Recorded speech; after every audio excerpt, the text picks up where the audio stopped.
Now, what do I have to do?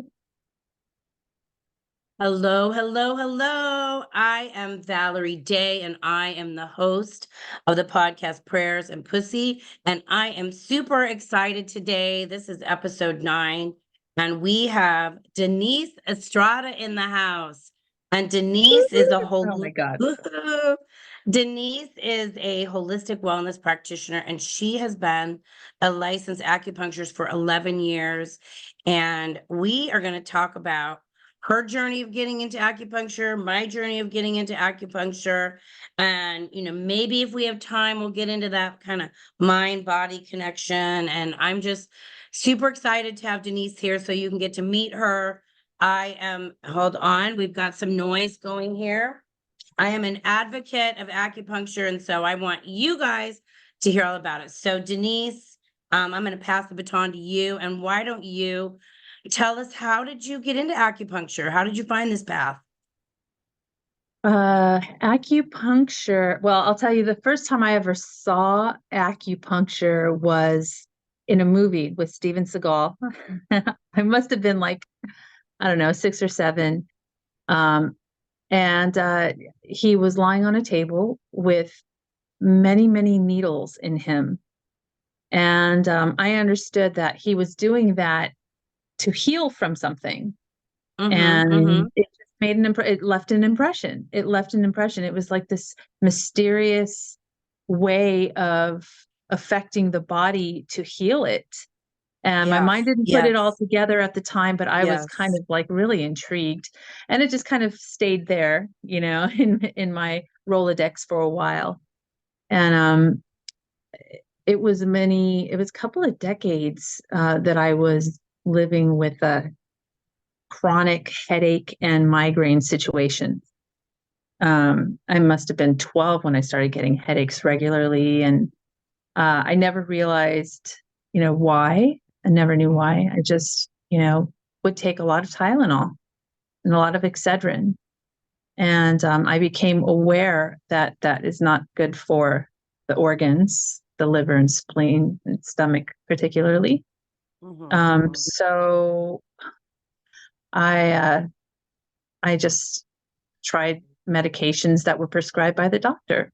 And they always came with really, really hard to deal with side effects that were even worse than the headaches were. Mm-hmm, Um, mm-hmm. and, just kind of living with it and working with headaches and carrying on with life with a headache is what I had to do for a while, half the time anyway. Mm-hmm, mm-hmm. And I became a teacher, and that creates its own headaches. Oh I, my I was gosh. I was a sixth grade English teacher. Can you imagine teaching a No, sixth grade class and no. having a migraine at the same time? I can't imagine doing anything and having a migraine. So teaching a sixth grade it seems impossible to me. It was hard. It was really hard, and I did it. I stuck it out for 6 years, and eventually they got so bad that uh, one time I was writing on the whiteboard, and all of a sudden my hand could not grasp the marker, and it fell on the floor. And I was talking, but the thoughts in my head were not matching the words that were coming out of my mouth. Oh my And gosh. I ran to the back. Fortunately, I had an aide in my class that was watching the whole thing, and I walked up to her and asked her to continue to teach the lesson, which she was able to do. It was pretty spelled out in my lesson plan. And I ran downstairs and to the bathroom and looked in the mirror, and half of my face was just not moving. Or Oh it was my it was goodness. moving, but it was kind of drooping and just, you know, Right. Sort of like when you have a stroke, kind of. that I thought that's what was happening. I was only what, 30 at the time? Oh my gosh. So yeah, that was pretty striking, and that told me that something needed to change. Um, and I just had to come to terms with the fact that that job I was not cut out to do that. It's such a demanding, physically demanding job. And You And know, I'm not the kind, emotionally. I just don't, I had to raise my voice all day. You have to project, you can't be soft spoken. And I think naturally I'm kind of soft spoken. Oh, yeah. So yeah, it was a strain and it made my headaches worse. And I believe Oh. that that's what happened. And, you know, by then I was just ready to get out of teaching altogether. And I put it out there to the universe to really help me direct me towards my ideal occupation. What is going to be the best use of my time in this incarnation with the gifts that I have? Like, what can I do that will, you know, support me and also um, do something to affect change positively in the world? I thought teaching was it, but Yes. that almost killed me. Oh my um, God. maybe You and not a almost bunch of killed me. other people. If I had stayed, some of my colleagues advised me to stay so that I could get my pension. And it just was not worth it to me. I saw so many teachers that had these chronic issues, and somehow I started to feel that maybe it was the lifestyle of a teacher that was the issue. You don't have a lot of time in the morning to cook a good breakfast. You'd have to wake up at the crack of dawn, which I couldn't do because I felt like I needed the sleep because the night before I'm grading papers hours after I get home and make my dinner. And so it was very demanding. Um, and it's just not sustainable. So I put it out there to the universe that I wanted to do something different. And in the meantime, I was trying every natural remedy that I could for my migraines. I tried some Chinese herbs. They made a little dent in it. They kind of relieved a little bit, but they were still these chronic headaches. And it wasn't until I saw an acupuncturist that I found relief almost immediately, and I learned Wow. ways to prevent them from coming back. So, Wow. yeah, it took And the so that, acupuncture. Say again. yeah, continue. It took the acupuncture, the experience of acupuncture, to really convince me that um, our bodies can heal energetically without substances. You know, we can heal our bodies. Yes, And yes. and sometimes substances are necessary, whether it's medicines or foods or, you know, whatever. Meditation is something, not a substance. I like the substance-free healing approach. Yes. And so that then after you went through the whole teaching thing, then you're like, okay, so you asked spirit, and then that led you to like, I want to be an acupuncturist. Yeah, well, after the experience with acupuncture curing my headaches, I just became so enamored with that medicine and so enchanted and so intrigued and so interested. And I started reading about it, and it just clicked one day that, wait a minute, I can do this. Like Oh, I can spend years of my life studying this and then be able to perform it for people, to be that resource that helped me, that changed my life. I could yes. actually do this for other people. And it was just a no-brainer. Wow. It just Yes. clicked, and I just had to find the right school, and I found a really great school in Santa Monica that I enjoyed. I found community there. Um, I was part of the student council and helped create Aw. events to bring us together to do fun things, and that was fun. But the material I was learning, the all of the interesting pieces and parts to healing and diagnosis, and it was all just so enchanting to me. Mm-mm. Well, I not quite as dramatic as you, but I've always been Miss Natural Girl. Like I think I was, reading labels and going to health food stores before we even had organic, And but I've also, and I've spoken to this on, other podcasts, I've struggled with my weight and body image, or maybe even like there wasn't a weight issue, but it was a self-perception. And so this was way back when there was the penny saver, and I don't think I was 21 yet. And and there was an ad like to lose weight with acupuncture. And I was totally afraid of needles, but I thought, well, I remember my grandma went for headaches. And I was like, well, if my grandma can go, I can go. I'm brave. I can go do this. And so I went off of this penny saver ad.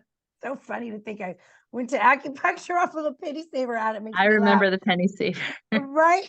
And so he put you'll know, but our listeners may not, the little needle in my ear on the spot that relates to your stomach. And literally, like, you could sit down to a meal and you'd only want to eat like half of the stuff on your plate. Like, it worked that dramatically to cutting your appetite.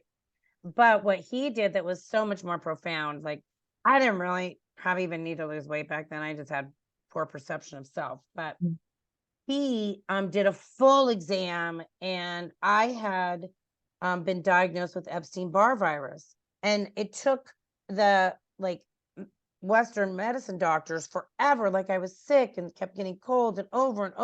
And I'm not a sick person. And I just kept being sick and sick. And finally, like, after, like, I don't know if it was 3 months, 6 months, it felt like forever. They diagnosed me with Epstein-Barr virus, and like, oh, well, there's nothing you can do. It's a virus. Like, rest and sleep. And that was all I got. But, I went through care from Dr. Moon in Santa Ana. And each time I would go, like, he taught me, and you can speak to whether this is true or not, but what I learned was that, a lot of times in Eastern medicine, you have to go back through the way you came. So I would have a session and I'd actually feel worse after and go home and go to sleep, because it was like almost as if, I was detoxing, right? Like, all of that, like, was moving up and out and through. So we always knew, like, that the sessions were working when, like, I went home and I'd have to go to sleep, Yeah. but eventually, like, it stabilized, and I feel like I was, in remission, if you will, from my Epstein-Barr virus. And then that just turned me on to always, like, if I needed help, to go to acupuncture. And then one other experience that was so profound was an acupuncture doctor in West LA. I had been on birth control since I was 16. And I think he single-handedly wanted to get, like, all women off birth control, right? Just knowing how, like, bad it was, and feeling that men should be equally, or if not, like, responsible for, like, birth control. And so he encouraged me to get off of birth control, and he was an acupuncturist. So, I had two acupuncture doctors that really had, like, a super, profound effect on, my journey, my health journey. Mm-hmm. Yeah, you're right. We do try, we want to get to the root of the problem. We want to look at the pathogenesis, what caused this problem. Of course, if it's an injury, that's a whole other story. We know what what causes it. But you want to treat a problem accordingly to how, there's no one size fits all approach. And you're right, there is definitely that, or rather, I should say, I agree rather than you're Yes. right. I agree. I am not the, ultimate authority, but yeah, your body will go through a little bit of like this healing crisis sometimes, especially if it's relating to something that has been held in the body for a long time. Things will shift, and that doesn't always feel great. Sometimes healing is uncomfortable, but when you just kind of breathe through it and really just nurture yourself and allow others to support you while you go through the process, when you come out the other end, feel amazing, and your body is reset. And a lot of what the symptoms are gone, but a lot of the underlying issue has been addressed, if not all of it. And so that's the approach. Yeah, I remember when you and I were chatting before, when we were preparing for this call, we were talking about the mind body connection. And my first realization of that was early on. on my spiritual journey, like before I even, I think came to Science of Mind, which is, I'm a licensed practitioner with Centers for Spiritual Living, which is, Science of Mind philosophy. I was going to this practitioner that did mind body work, and I was on her table. You'd come in and you'd do like talk therapy for maybe 10 to 15 minutes, talk about what's going on.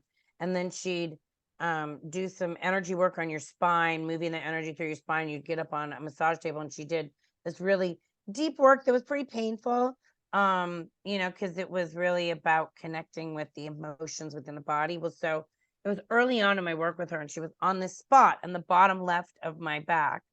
And it was very painful, and I can still feel that little spot there. And she said, if this spot could speak, what would it say? And like, and first off, I said, oh, that's stupid. Like, I discounted like the thought. I thought it was ridiculous. And she's like, okay, well, first of all, none of your thoughts are stupid. So she had to like reframe, like, honey, your thoughts, and like, we can validate your thoughts and feelings. But it was a memory. Here I am in my 30s. I was probably, I don't know, somewhere between 29 and 32 or 36. I don't know, whatever, in my 30s. And I had this memory from when I was a little girl. I was probably 5 years old, and we were at summer camp, and my brothers were older. I have two older brothers. And so they were going off to some other group, and I had to be alone. Like, I didn't get to go with them. So I was like crying because I was afraid, because I had to be by myself. And that memory was in my body. Like, it was stored in there. And so, it's just so powerful to realize that, that mind body connection. I think that's like congruent with like the work that you do. Can you speak to that a little bit? Our bodies do hold experiences. Our bodies hold trauma. Our bodies hold memories and the emotions that go with those memories. And they're actually in our tissues. Don't ask me how to explain that.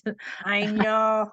It's an energy, somehow energetically, maybe it's in the DNA. I don't even know how it works, but our tissues hold old memories and old traumas, which is why I believe, I believe in the power of emotional release from the tissue. You can work with the tissue, and using intention and your awareness, you can, willingly, voluntarily release old stuff that's in you, because it becomes part of your vibration. If you have pain memories that are in you and you're carrying them, and they're becoming, a toxic presence in your energy field, and it becomes toxic to your tissues eventually. This is how, many of us believe that pathogenesis occurs from emotions. Yes. Dis-ease. It's low vibration. It's low vibration. I don't know if a thought or a memory or an emotion is a substance, but it somehow has this vibrational quality to it that can impact the body.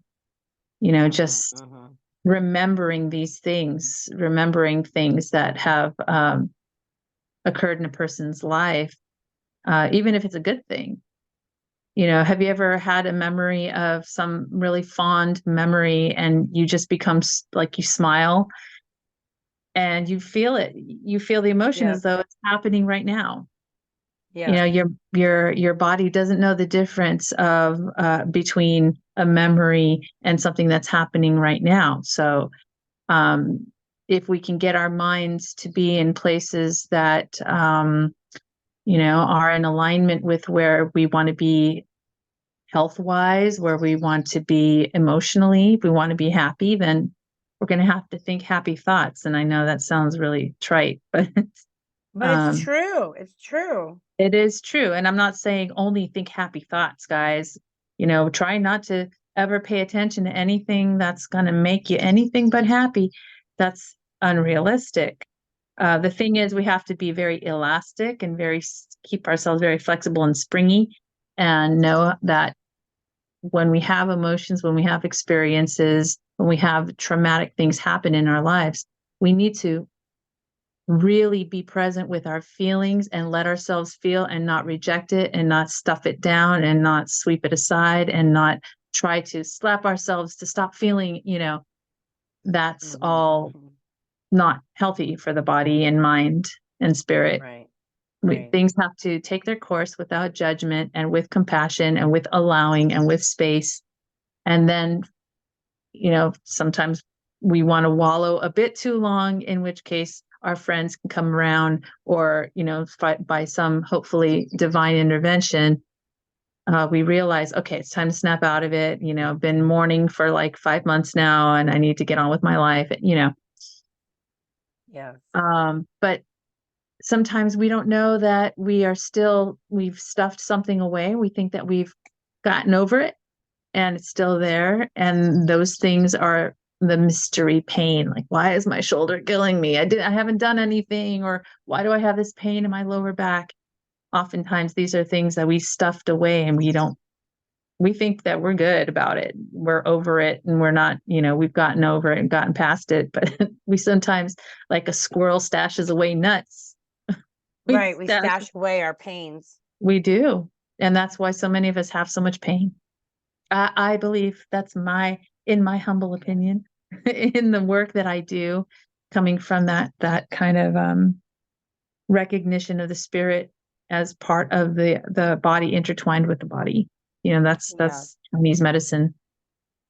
Yeah, a couple of things that come to mind as I hear what you're saying is, well, one, I'm been challenged with my knee, and so the invitation to me, and you listeners out there, if you have anything going on, is I really need to sit and get quiet and talk to my knee. Let my knee tell me what's going on. Like, listen, like, what is that? Is it some old things, just like this little spot in my, if my knee could talk, what would it say? Right. So I need to give that loving attention because I haven't really done that. And then the other thing, when you were talking about, hey, we can't always just be like thinking happy thoughts. Like, that's like spiritual bypass. Like, you really do have to feel it to heal it. And a tool that I've used is like just being that compassionate observer. So when you can observe, like, oh, look at that. Look at these thoughts I'm thinking, right? If I'm judging myself or others, witnessing, like the witnessing or the compassion observer is such a powerful tool. So which fits with, what you're talking about, so I have used that, and really it's helped me immensely, because you're right. We're human beings, we're wired to be judgmental. That's just our wiring as human beings. So we get to constantly like unravel. Nope, step back. I don't want to be judging. Yeah. I think and it's the judgments that I think result in us being so unhappy. We didn't judge so damn much. We wouldn't be so disapproving. Yes. Yeah. Well, But I think you were telling me a story today. I don't know if it feels relevant to share now, because it really is that bridge from judging where, the guy at the gas station, and how, you could have judged, but you caught yourself and then you received a gift. Do you want to tell, does that feel, do you want to share that story? absolutely. How much time do we have? Yeah, we're good. We have Okay. it's like 6 minutes to 3, so we're good. Yeah, well, I have two gas station guy stories, but I'll tell you, I think I know which one you're. That first one, I think that Okay. wasn't the first one I mean, you can tell both, but the first one was the one. Okay, I'll tell. And if we have time, we can tell the second one. Yeah. So, yeah, that was really cool. I'm just doing my laundry on a Saturday morning, walking back and forth to my car, bringing my laundry into the laundromat. And I'm walking out to my car to get another load. And out of the corner of my eye, I see somebody standing there. I can feel somebody's like looking at me, and I'm like, oh no, I think it might be somebody from the gas station that is going to ask for money for gas. And I just, just kind of didn't want to be approached, didn't feel like being approached. Yeah. That's, that's all I'll say. I just didn't feel like having anybody walk up to me or ask me any questions. Sometimes, I'm in a mood to just do what I'm doing, and I'm in my own head. But at the same time, I felt that this human being standing there, I just remembered that person has a soul, that person has a heart, that person has a soul, and for some reason it's caused them to stand there. And how can I just ignore that soul, that energy that was beckoning me to turn my head? I could feel it. So yes. So I grabbed a load of clothes from my trunk, and I closed it, and I turned around with my hands full, kind of planning to use that as an excuse to, walk away really fast. And I looked at the guy, and he looked at me, and I could see that he was he looked a little disheveled, slightly disheveled. His clothes were a little dirty. He was wearing a fedora that was a little frayed. I could tell it was kind of like, it looked a little beat up. He was standing about 50 yards away, and I'm sorry, 50 feet away, not 50 yards, 50 feet. Yeah, like that's a lot. And so I just decided to stop and let him approach me. And I felt like I'm in the middle of a, laundromat. And why am I feeling like somebody would attack me in this moment? Like, why is my mind going there? Why am I going into protection mode? And I wanted to rebel against that. So I just walked right into it. And he proceeded to tell me that he just had to stop. And he wasn't sure why, but he saw me walking across the parking lot, and something told him to stop and to talk to me. And I'm like, okay, here it comes. He's, going to ask for my number or something. And he's immediately said, I'm not going to ask for your number. I'm trying to pick up on you, please believe. And I'm not asking for any money or anything like that. So then I'm like, okay, now you got my attention. Yeah. And he's like, well, he's like, I don't know. What do you do? And I told him. Actually, he told me what he did first. He said, so I do this. I believe he,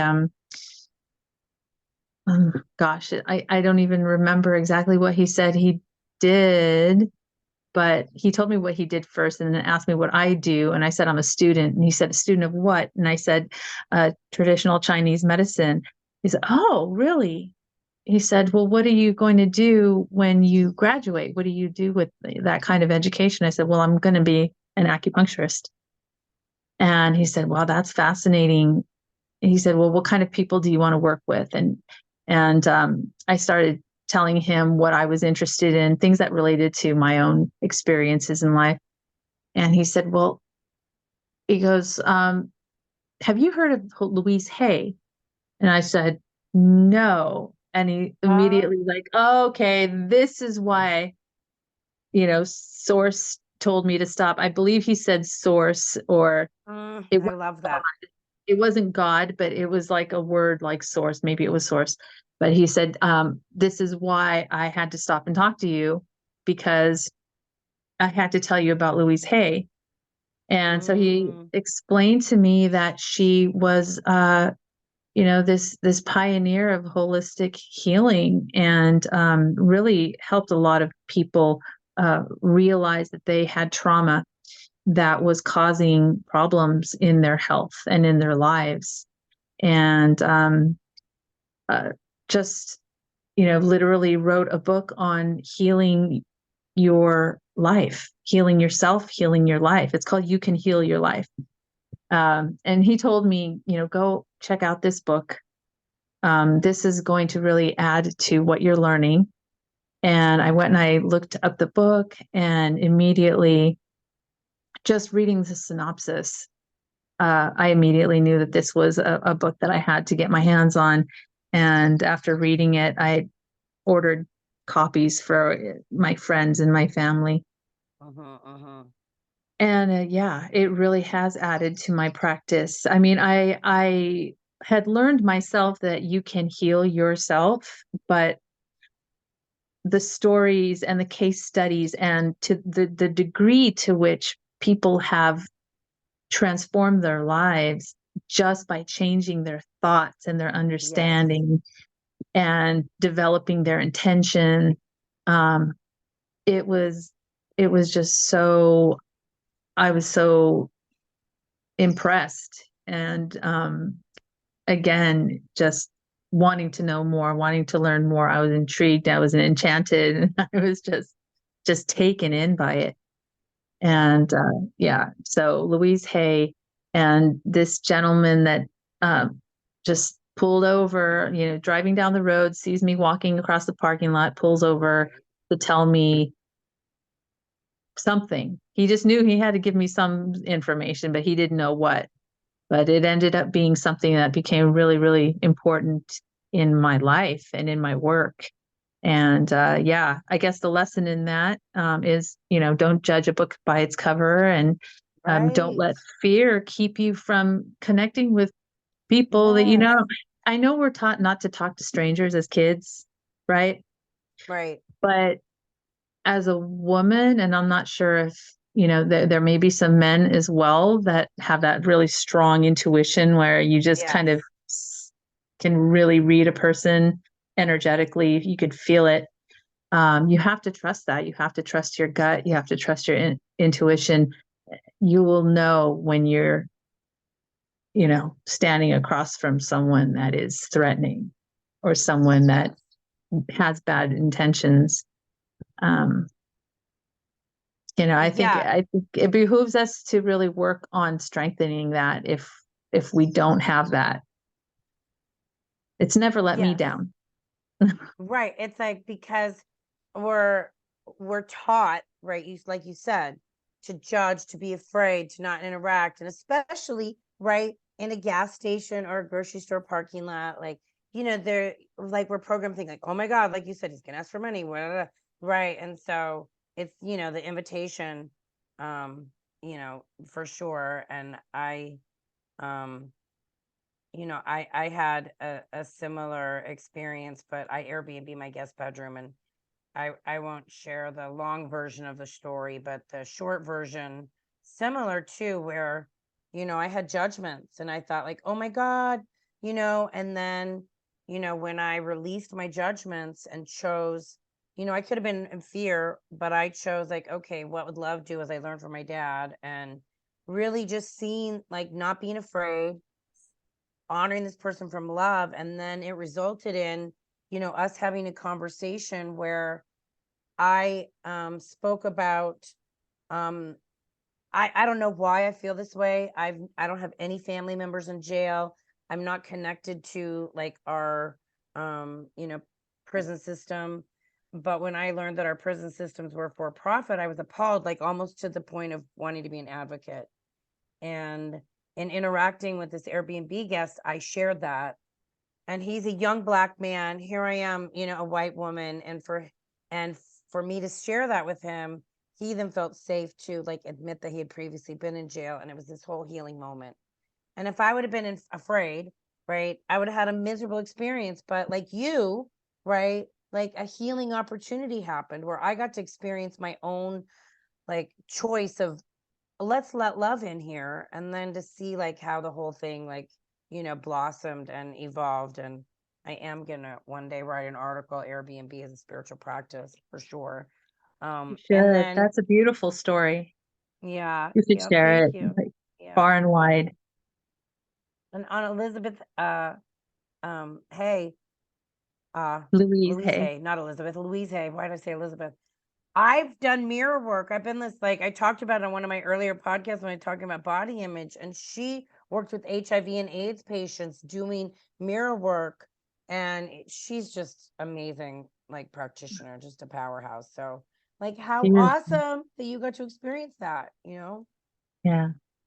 Yeah. Ah, yes, yes, yes.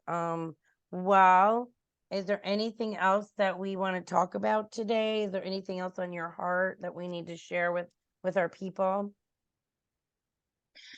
Well, I don't know if I told you, but I attended a really amazing women's circle last night. It No, you was didn't. Tell me about it. well, I had to like sprint out of my office right after my last client because there was my friend was on the way to pick me up. And we were going to get on the freeway and we were going to go down to Escondido to a Okay. women's circle that started at 6 o'clock. So Okay. it was a tall order to get down there in a timely manner, especially when it was so close to rush hour. Sorry, my Yes. Oh my stepdaughter goodness. just got home. So Hi, hello. stepdaughter. Welcome to our podcast. I'm doing a podcast right now, just so you know. Hi, stepdaughter. Thanks for being here. We love your energy. My friend says hi, stepdaughter. Her name is Gabriella. Hi, Gabriella. She's a junior in high school. Oh, What was I saying? the Sorry. circle. So you had Oh to yeah. like shoot sweet, get So on the freeway to get to Escondido. this circle, there were 30 women in this circle. I had never been in a women's circle this big before. And Wow. it was in this beautiful mansion Wow. in the hills and on this gorgeous property. And we posted up in this circular room that was mostly windows and a fireplace. And it was just so heavenly. And we got together. First we ate some delicious food and mingled a bit and just kind of got comfortable around each other and met each other and introduced ourselves. And these women were from mostly the South Bay area. We had driven the farthest, and people were surprised that we were from Long Beach. They're like, "What? You came here from Long Beach? What?" Wait, do you Yeah. mean the South Orange County area? No, You said this was South Bay because you said Escondido. Escondido. Isn't that South Bay? Am I No, wrong? it's South Orange. Well, it's San Diego County. Yeah, South Bay would be like Torrance and whatever, right? Oh, yeah, So you're South right. Orange County or Fort. Sorry. It's okay. I just wanted to check. Okay, You got to edit this part continue. out. Okay, it's all right. Nobody cares. We're human. Yeah. So yeah, South Orange County. I guess I didn't realize that it was South Orange County. I thought Escondido was closer to, is San that Diego. South Orange County? Well, Escondido's San Diego County. Okay. Okay. Yeah. Yeah. Anywho, Yeah. Anyhow, a- you came the anywho, farthest from Long Beach. They were impressed. You made the schlep for an hour drive. yeah, it was so worth it. It was beautiful holding space for each other. And it was all about they gave us this prompt to think about, which was hmm, where can you be open to accepting what you don't want? Mm, So, there's always something that's happening in our lives that we don't necessarily want. We have to deal with that, right? yes. Yes. Like taxes or whatever. Right. Um, so just kind of looking at things that are going on in our lives that we probably would not have chosen. And what do we need to get through that? Do we need space? Do we need rest? Do we need physical rest? Do we need better nutrition? Do we need people to support us? Do we need better communication skills? Do we need help, financially, whatever? And Right. we're What do just we kind of need? sharing where we are with the things that aren't so hunky dory, right? Mm-hmm, mm-hmm. Yeah. Um, but it was really cool to be around so many women that are leaders in their own right. They're Mm, from so many different paths. There were CEOs, there were people that owned wellness centers, there were um, people who were, in finance, there were, just you name it, just different walks of life, different jobs. And it was cool to see that, we're all just dealing with different things, and everybody has stuff that they're working through. And that, right? Our rational mind knows this, but to feel it in the same room and to hold space for each other, and to dance together, and sigh together and breathe it out Oh, together. And yes. um at one point we were in a large circle, and we even put our hands on each other's shoulders and just kind of gently massage the shoulders while telling Oh, the person in front of us what we're taking with us from this experience of being in circle. I believe we all need circles. The men need circles, women need circles, kids need circles. We need to be reminded that we originally come from villages. We're not meant to be so separated and doing everything on our own. We could get farther if we, build community and work together. And yeah, I'm about that. So that was a really amazing experience last night. It was beautiful, really inspiring. And my friend and I, who drove down together, we plan to host something similar in the next couple of months. So beautiful. we're Well, acting on that inspiration. once you get it, because we'll have show notes. I can go back and, update the show notes and put that in there. And, Oh, I'd sure. love for our people to know about what you've got going on. You're Thanks. speaking my language. I lead the Circle, which is our healing arts ministry at Pacific Coast Center for Spiritual Living, which is where I'm a licensed practitioner. And Denise was our last guest. And so I'm sure you'll be back. And That was so much fun. I know Denise It. facilitated the That was most the wonderful. best. Do you know that I did 3 events that weekend? I hosted 3 events that weekend, 2 of them with Linda. And this one, it it got the most people attending, the highest attendees for the weekend. And Yay. it had uh a lot of feedback came to me from this one. Beautiful. People are very I love this community at the Center for Spiritual Living. Every single person that I've met there has just been so expressive and just so like open-hearted, and so, just making me feel like it's definitely worth my time to be there. And I hope I can be there more often. Definitely. Well, I'm looking at our time, and while you and I could probably talk for another half an hour, I know that you have some patients to go see this afternoon, some I clients. do. So you guys, I'm gonna put in the show notes how to get in touch with Denise if you want to book an acupuncture session. She's amazing. I describe it, you can describe Thank it your you. way. I describe it as like acupuncture meets the spa, because Denise stays with you a large percent of the time, and she does body work and sound healing in addition to needles. And it's just like so yummy and so nurturing. And I highly recommend buying a package and going to see her Thank you. regularly. And I don't know if there's anything you want to share about how people can get in touch with you, or if, any, like, tell them about your monthly event you do at Yogalution. And we'll put all that in the show notes so you guys can figure out how to get in touch with Denise. Absolutely. Well, I'll just say that my office is in Belmont Heights in Long Beach, which is very close to Belmont Shore. I moved in December, so a lot of people still think I'm in Belmont Shore, I'm sure, but um, I was there for almost 7 years. So now I'm in Belmont Heights, which is just like a 2-minute drive from Belmont Shore. And I do that monthly event with Linda Arnold at Yogalution every second Friday. Oh, it's going on 9 years now. And you've So been a couple amazing. of times, I've right? been, yeah, a couple of times. That's how we reconnected. We met a long time ago from our mutual friend, Amy, but I Yeah. reconnected with Denise at her event at Yogalution. It was amazing.